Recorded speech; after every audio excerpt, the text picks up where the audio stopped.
Welcome to Pratap classes. दोस्तों, Pratap classes के YouTube channel पर आपका स्वागत है। आज है 11 जून 2025 और 11 जून 2025 के जितने भी इंडिया और वर्ल्ड के जो करंट अफेयर्स के क्वेश्चन बनते हैं, आज उनका अपने डिस्कशन करेंगे।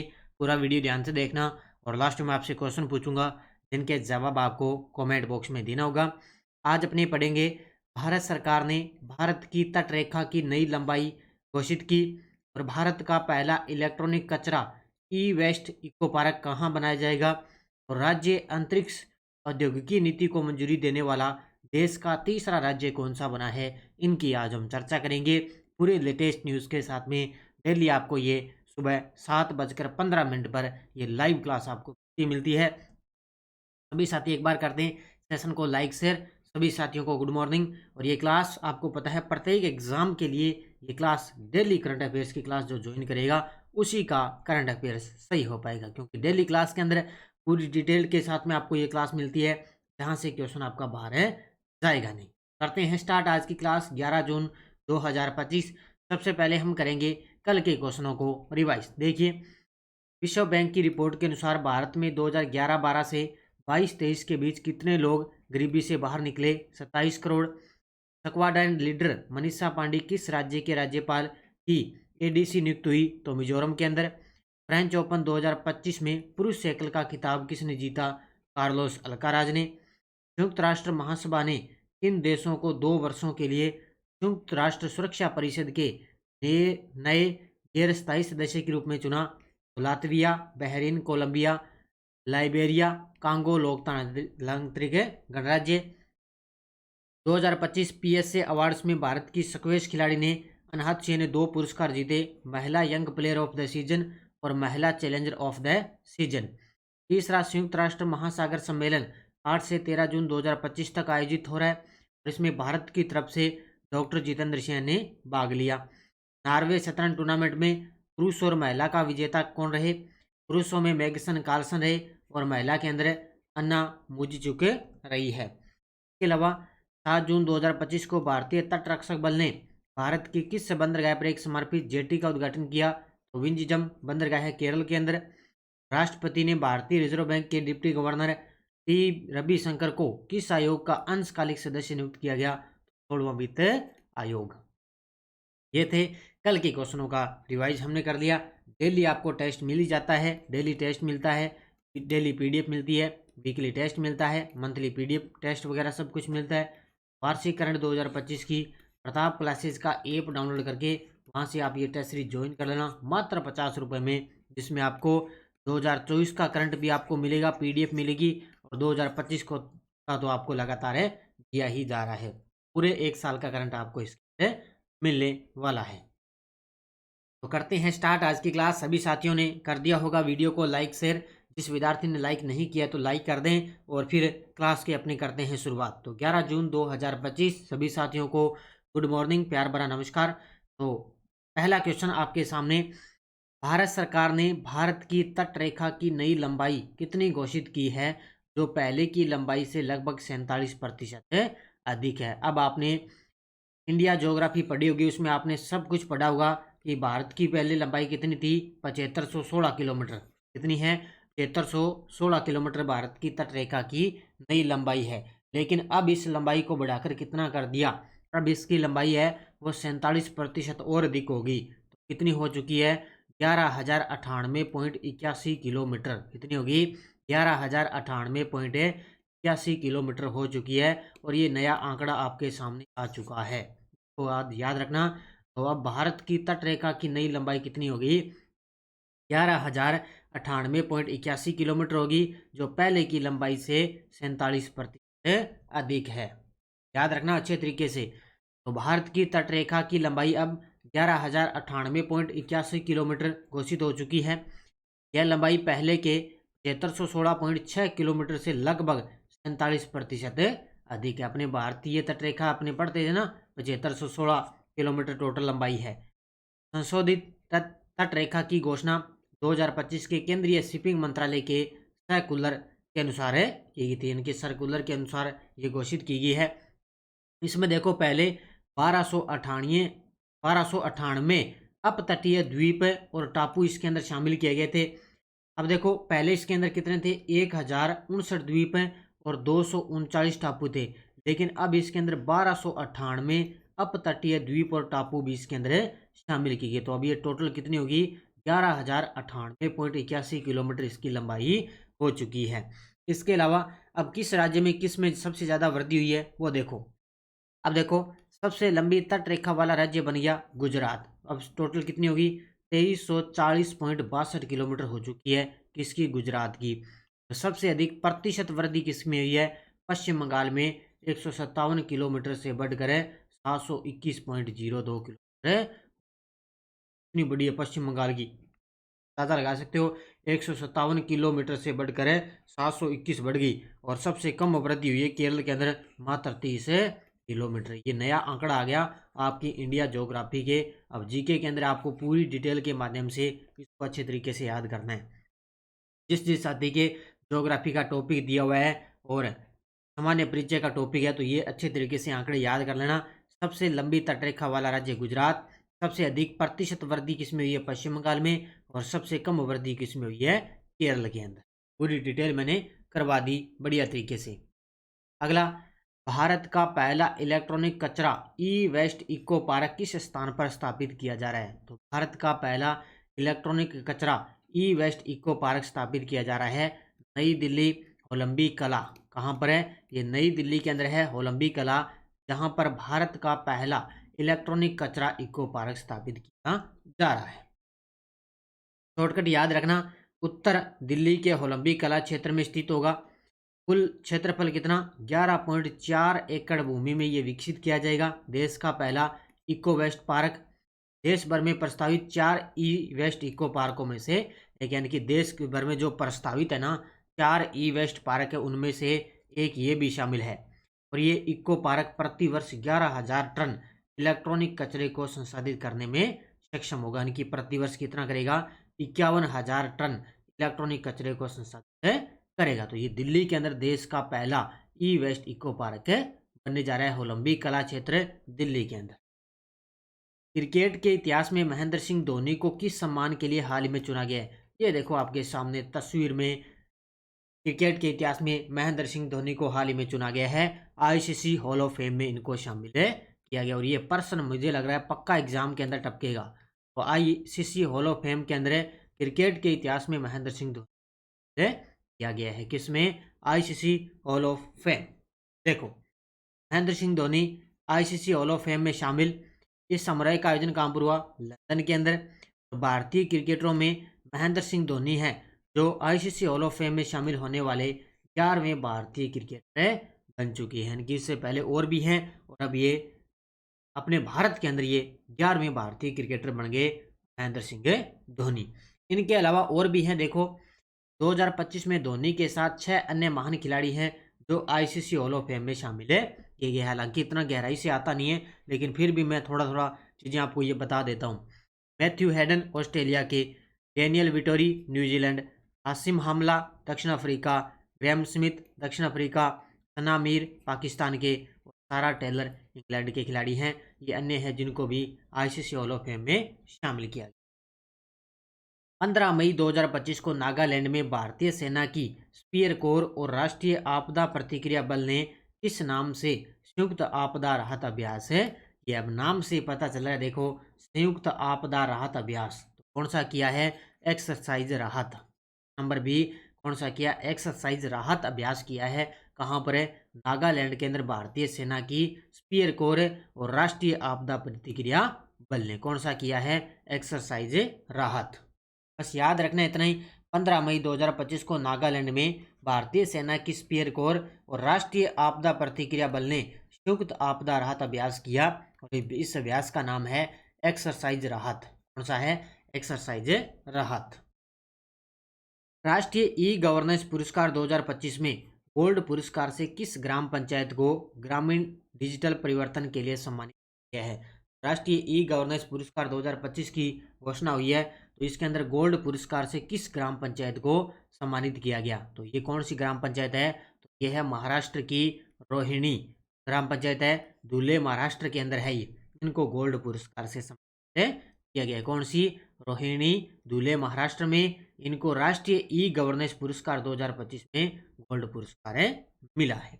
देखो पूरी डिटेल आपके सामने। ग्राम पंचायत का नाम है रोहिणी, स्थान महाराष्ट्र राज्य, धुले जिला, सिरपुर तालुका महाराष्ट्र के अंदर। विशेषता 100% आदिवासी आबादी वाला ये गांव है, 100% आदिवासी आबादी वाला गांव है। ग्रामीण डिजिटल परिवर्तन में एक राष्ट्रीय मॉडल बना है, इसलिए इनको राष्ट्रीय ई गवर्नेंस पुरस्कार 2025 में गोल्ड पुरस्कार है मिला है। तो ये महाराष्ट्र की एक ग्राम पंचायत है, ध्यान रखना। रोहिणी ने क्या है, ग्रामीण डिजिटल परिवर्तन के अंदर एक राष्ट्रीय मॉडल बना है, इसलिए इनको 2025 में गोल्ड पुरस्कार मिला। यह पुरस्कार 2 जून 2025 को विशाखापट्टनम में आयोजित 28वें राष्ट्रीय ई गवर्नेंस सम्मेलन के अंदर दिया गया था। यानी कि अब ध्यान रखना, 28वां राष्ट्रीय ई गवर्नेंस सम्मेलन कहाँ पर हुआ, विशाखापट्टनम में, जहां पर ये अवार्ड दिया गया। इसके अलावा सिल्वर पुरस्कार किसने जीता, पश्चिम मंजलिसपुर ग्राम पंचायत त्रिपुरा की, उसने सिल्वर पुरस्कार। और जूरी पुरस्कार पलसाना गुजरात में और सुकटी उड़ीसा के अंदर है। इन दोनों ग्राम पंचायतों ने जूरी पुरस्कार है। ये भी याद रखना, हो नहीं सकता आपके लिए जो गोल्ड पुरस्कार न पूछ के सिल्वर पुरस्कार भी एग्जाम के अंदर पूछा जा सकता। 13 मई 2025 को कनाडा की भारतीय मूल की राजनेता अनीता आनंद को किस पद पर नियुक्त किया गया है। ये देखो आपके सामने तस्वीर में, 13 मई 2025 को कनाडा की भारतीय मूल की राजनेता है, कौन है, अनीता आनंद। तो इनको कनाडा के अंदर विदेश मंत्री पद पर नियुक्त किया गया है। कौन से पर है, यानी कि ये कनाडा की विदेश मंत्री बनी है, कौन है, भारतीय मूल की है, अनीता आनंद। तो अनीता आनंद कनाडा की भारतीय मूल की राजनेता है। 13 मई 2025 को कनाडा के प्रधानमंत्री मार्क कार्नी की नई सरकार में विदेश मंत्री इनको नियुक्त किया गया है। और अनीता आनंद इस पद पर आसीन होने वाली पहली हिंदू महिला बन चुकी है। पहली महिला ये हिंदू महिला बनी है, भारतीय मूल की है, अनीता आनंद, जो कनाडा की विदेश मंत्री बनी है। इतना पॉइंट याद रखना, क्योंकि इस प्रकार का प्रश्न सीधा सीधा छपेगा एग्जाम के अंदर।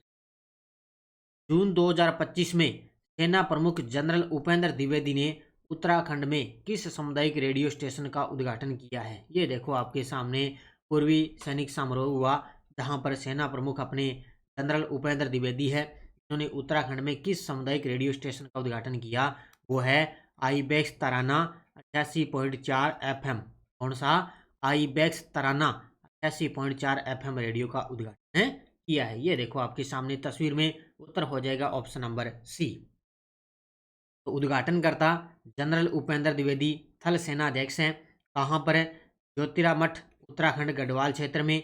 रेडियो स्टेशन का नाम आईबेक्स तराना 88.4 FM। इसका प्रकार विशेष सामुदायिक रेडियो स्टेशन है, जिसका उद्घाटन किया गया। क्या उद्देश्य है इसका, सीमावर्ती क्षेत्रों में तैनात सैनिकों और स्थानीय नागरिकों के बीच सूचना और संवाद का ये माध्यम है करेगा। यानी कि जो सीमावर्ती क्षेत्र है, वहाँ पर जो सैनिक तैनात होंगे, जो नागरिक होंगे, स्थानीय नागरिक है, उनके बीच में ये सूचना और संवाद का माध्यम रहेगा।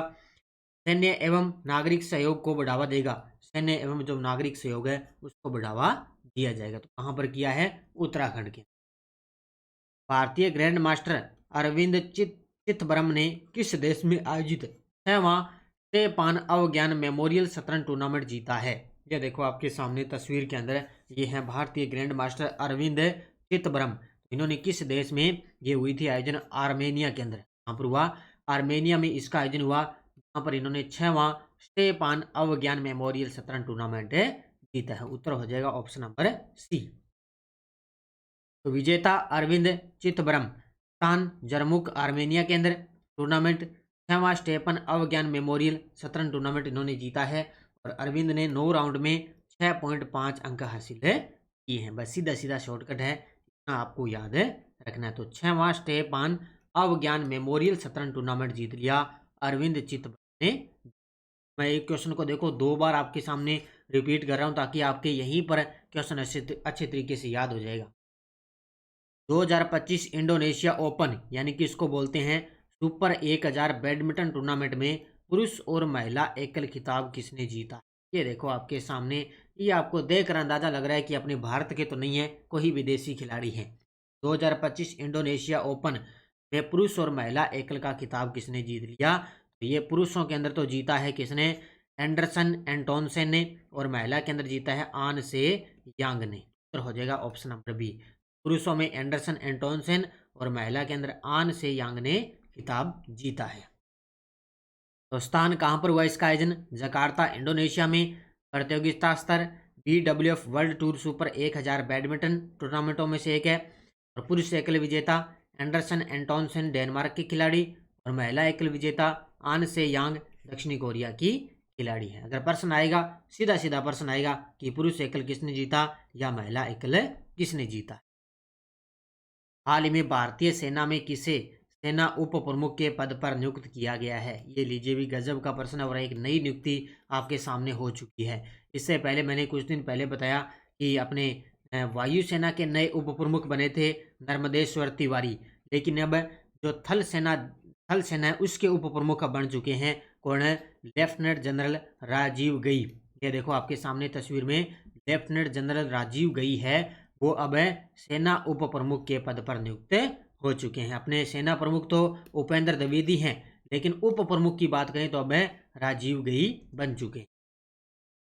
तो पद नाम सेना उप प्रमुख। तो जनरल राजीव गई ने इससे पहले भारतीय सेना के विभिन्न महत्वपूर्ण पदों पर भी कार्य किया है, इतना ही याद करना है। विश्व पर्यावरण दिवस 5 जून 2025 को बढ़ाते हैं। इसी के अवसर पर किस स्थान को तमिलनाडु सरकार ने ग्रेटर फ्लेमिंगो अभयारण्य घोषित किया है? तो विश्व पर्यावरण दिवस के अवसर पर किस स्थान को तमिलनाडु सरकार ने ग्रेटर फ्लेमिंगो अभयारण्य घोषित किया? तो वो किया है धनुषकोडी। ये है रामनाथपुरम जिला है तमिलनाडु में। धनुषकोडी को ग्रेटर फ्लेमिंगो अभयारण्य घोषित किया है किसने? तमिलनाडु की सरकार ने। उत्तर हो जाएगा इसका ऑप्शन नंबर बी। याद रखना 5 जून 2025, राज्य तमिलनाडु, स्थान धनुषकोडी, जिला रामनाथपुरम है तमिलनाडु में। इस अभयारण्य का नाम ग्रेटर फ्लेमिंगो अभयारण्य घोषित किया गया। इसका क्षेत्रफल है कुल 524.7 हेक्टेयर भूमि के अंदर ये फैला हुआ है। तो 524.7 हेक्टेयर भूमि में फैला हुआ है। यह Gulf of Mannar biosphere reserve का हिस्सा है, जो भारत का पहला समुद्री बायोस्फीयर रिजर्व है। याद रखना इसको, ये Gulf of Mannar biosphere reserve का हिस्सा है और ये भारत का पहला समुद्री बायोस्फीयर रिजर्व है। ये तमिलनाडु की सरकार ने धनुषकोडी जिले में अपने राज्य में तो ग्रेटर फ्लेमिंगो अभयारण्य इसको कर दिया है। अब देखो आपके सामने one liner current. West Indies के विस्फोटक बाएं हाथ के बल्लेबाज और पूर्व व्हाइट बॉल कप्तान है निकोलस पूर्ण ने 10 जून 2025 को महज 29 वर्ष की उम्र में अंतर्राष्ट्रीय क्रिकेट से कर दी है। देखो डेली आपको लगभग क्वेश्चन बन रहे हैं। इससे पहले हेनरी क्लासिक ने अंतर्राष्ट्रीय क्रिकेट से संन्यास लिया और ग्लेन मैक्सवेल ने भी संन्यास ले लिया, और अब देखो निकोलस पूर्ण है वेस्ट इंडीज के खिलाड़ी, इन्होंने भी संन्यास ले लिया। उसके बाद कर्नाटक और गुजरात के बाद कौन सा राज्य अंतरिक्ष औद्योगिकी नीति को मंजूरी देने वाला देश का तीसरा राज्य बन गया? तो ये तमिलनाडु बन गया। ये लाइन आएगी सीधी सीधी एग्जाम के अंदर। ये क्वेश्चन आपको जब मैं वीकली करवाऊंगा ये क्वेश्चन वहाँ पे आपको MCQ मिलेगा। पहले कर्नाटक, उसके बाद गुजरात और अब तीसरा राज्य तमिलनाडु बन गया, जिसने अंतरिक्ष औद्योगिकी नीति को मंजूरी देने वाला देश का तीसरा राज्य बन चुका है। ये वन लाइनर करवाता हूँ ना, इनको भी गजब तरीके से पढ़ा करो, अच्छे तरीके से साथ साथ में नोट कर लिया करो। ये टेलीग्राम ग्रुप है, कोई सूचना आती है, कोई लिंक, कोई नोटिफिकेशन, सब आपको टेलीग्राम पे सूचना मिलती है। पिछले वीडियो क्वेश्चन क्या था? गुजरात के किस जिले में सिंदूर वन नामक स्मारक पार्क बनाया जाएगा जो ऑपरेशन सिंदूर को समर्पित है? तो ये बनाएगा कच्छ जिले में। बहुत सारे विद्यार्थियों ने बड़े गजब के जवाब दिए, सभी को बहुत बहुत शुभकामनाएं। अब देखो क्वेश्चन फॉर यू।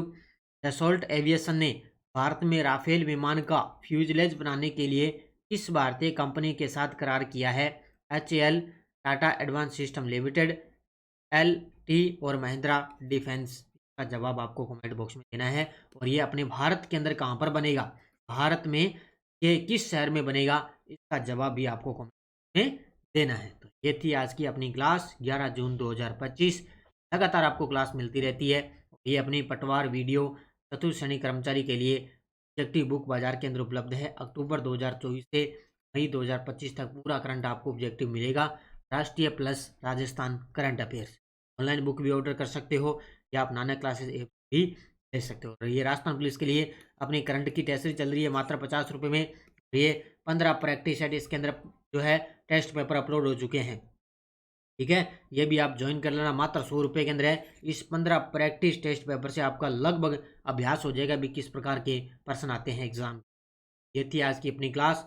चतुर्थ श्रेणी कर्मचारी ड्राइवर वाहन चालक की अपनी भारत राजस्थान की करंट की टेस्ट सीरीज चल रही है, वो भी आप ज्वाइन कर सकते हो। अपना प्रताप क्लासेज ऐप डाउनलोड कर लेना, वहाँ पर आपको प्रत्येक एग्जाम की अलग अलग करंट की टेस्ट सीरीज आपको मिल जाएगी। ये थी आज की अपनी क्लास 11 जून 2025 की। और आज की क्लास बड़ी गजब की है, और मुझे लग रहा है भी आज की क्लास में 2 से 3 क्वेश्चन एग्जाम के अंदर प्रश्न सीधे सीधे छपेंगे। भी साथी कर दें वीडियो को जाते जाते लाइक शेयर, और ये टेस्ट सीरीज ये लेना मत भूलना, क्योंकि ये बड़ी फायदेमंद है। डेली क्लास का टेस्ट, डेली क्लास की पीडीएफ, वीकली मंथली सब कुछ मात्र 50 रुपये में 1 साल में सब कुछ आपको डाटा इसके मिलेगा। धन्यवाद। जय हिंद, जय भारत, जय राजस्थान।